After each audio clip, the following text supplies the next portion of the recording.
আপোনাক নটিচ দিছে, আপুনি একচেপ্ট কৰিছে নেকি? আপুনি এডজৰ্ণমেণ্ট মোচন আপনি বহক, আপনি এডমিসিবিলিটি কওক। স্যাৰ এডমিসিবিলিটিটো হল স্যাৰ এই পেপাৰৰ 3 তাৰিখে স্যাৰ ইমান ডাঙৰ ডাঙৰ খৰফৰে ওলাইছে অসমীয়া প্ৰতিদিনত। স্যাৰ এইটো অসমৰ ভাৰত চৰকাৰৰ শিক্ষা বিভাগৰ তথ্যত ওলাইছে, ইউডাইছৰ তথ্য স্যাৰ, আৰু সাংঘাতিক ধৰণে অসমৰ বিদ্যালয়বিলাকৰ ছাত্ৰ ছাত্ৰীৰ সংখ্যা হ্ৰাস পাইছে। স্যাৰ দুটা মাত্ৰ বাক্য ক'ব দিয়ক মোক স্যাৰ। হায়াৰ ছেকেণ্ডেৰীবিলাকত বৃত্তিমূলক শিক্ষা দি স্যাৰ 56টা ডিপাৰ্টমেণ্টত স্যাৰ টিচাৰ নাই। স্যাৰ ইংৰাজী ডিপাৰ্টমেণ্টৰ মানুহে স্যাৰ ডিজাইন ফেশ্বনিঙৰ ওপৰত ক্লাছ কৰিবলগীয়া কৈছে স্যাৰ।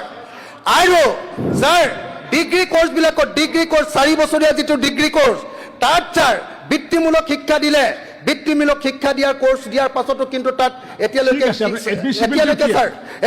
স্যাৰ মানে শিক্ষক নিযুক্তি নিদিয়াৰ কাৰণে শিক্ষাখণ্ডক ভয়াৱহভাৱে অৰাজক হৈছে।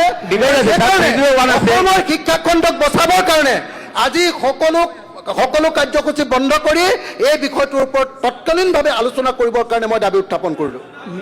আমি ৰাইজৰ দলৰ 2জন বিধায়ক অখিল গগৈ আৰু মেহবুব মুক্তাৰে আজি এটা সভা স্থগিত প্ৰস্তাৱ উত্থাপন কৰিছোঁ। মই সেই প্ৰস্তাৱৰ প্ৰয়োজনীয়তা কিয় আন সকলো বিষয় বাদ দি এই প্ৰস্তাৱ ইয়াত আলোচনা হ'ব লাগে সেই সম্পৰ্কে মই প্ৰথমতে ক'ব খুজিছোঁ। প্ৰথম কথা হ'ল যে মই যিটো কথা কৈছোঁ যে আমি যিটো কথা কৈছোঁ সেইটো হ'ল যে যোৱা 4 বছৰত, যোৱা 2 বছৰত অসমত ছাত্ৰ ছাত্ৰীৰ সংখ্যা 2,12,768জন চৰকাৰী স্কুলত কমি গ'ল।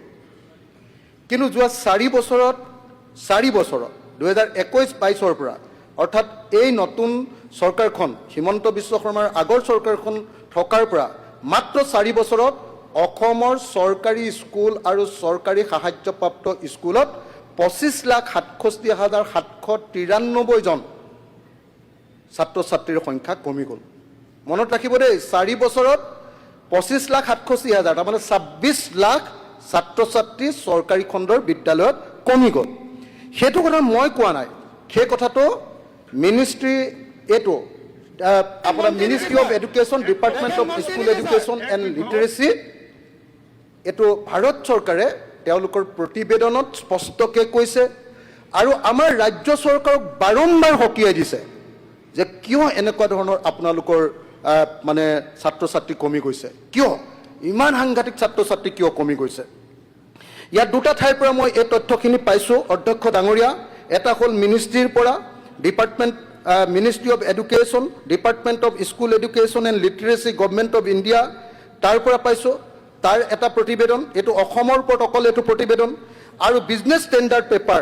আৰু আমি দেখিছোঁ যে ইতিমধ্যে ইয়াৰ আগতে এই মিনিষ্ট্ৰীয়ে এনেকৈ কৰাৰ আগতে কি কৰিছিলে, আগতে এনেকুৱা ছাত্ৰ ছাত্ৰীৰ সংখ্যা ৰখা যিটো আছিলে ইউডাইছৰ তথ্যৰ ভিত্তিত আমি পাইছোঁ যে 26 লাখ ছাত্ৰ ছাত্ৰী বিজেপি চৰকাৰৰ দিনত চৰকাৰী খণ্ডৰ স্কুলৰ পৰা সংখ্যা কমি গৈছে, চৰকাৰী খণ্ডৰ স্কুলৰ পৰা।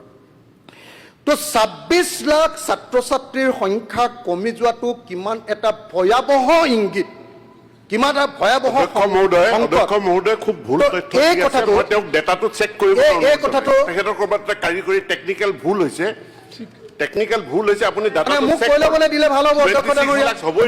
অধ্যক্ষ ডাঙৰীয়া কৈ ল'বলৈ দিলে ভাল হ'ব। মই তথ্য লৈছোঁ ক'ৰ পৰা কৈ দিছোঁ আপোনাক। 2024-25 নালাগেতো, মই তথ্যকেইটা লৈছোঁ।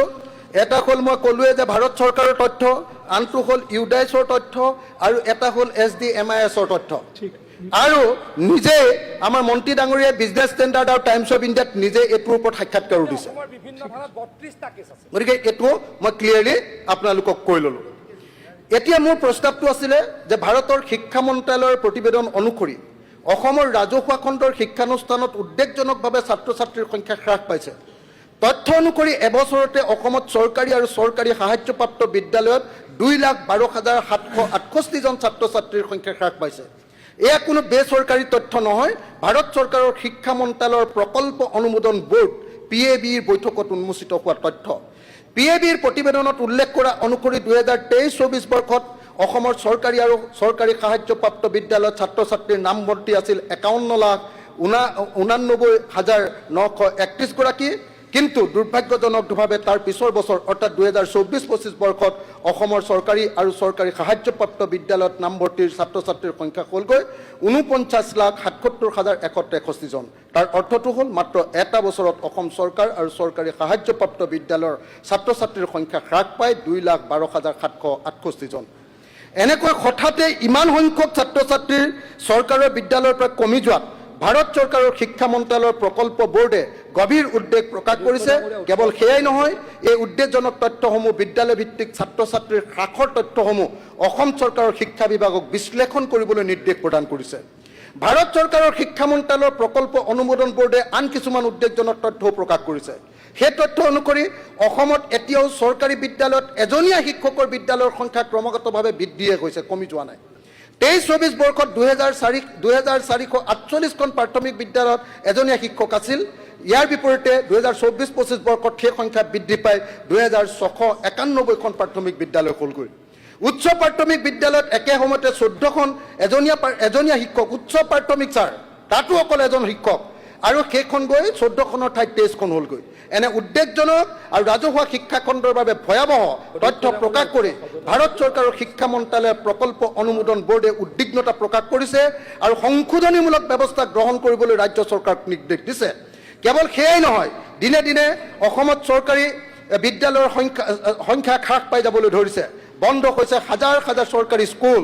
এফালে অসম চৰকাৰে শিক্ষা খণ্ডৰ উন্নয়নৰ ঢাকঢোল বজাইছে, গুণোৎসৱ পাতিছে, ছাত্ৰ ছাত্ৰীক বিভিন্ন আঁচনি দিছে, আনফালে অসমৰ চৰকাৰী খণ্ড জয়ী কৰি আপুনি এডজাৰ্ণমেণ্ট মোচন একচেপ্ট কৰিছে। আপনি বহক, নিউ এডুকেশ্যন পলিচি, হাউচ এনেকে চলিব নেকি? আপনি বহক।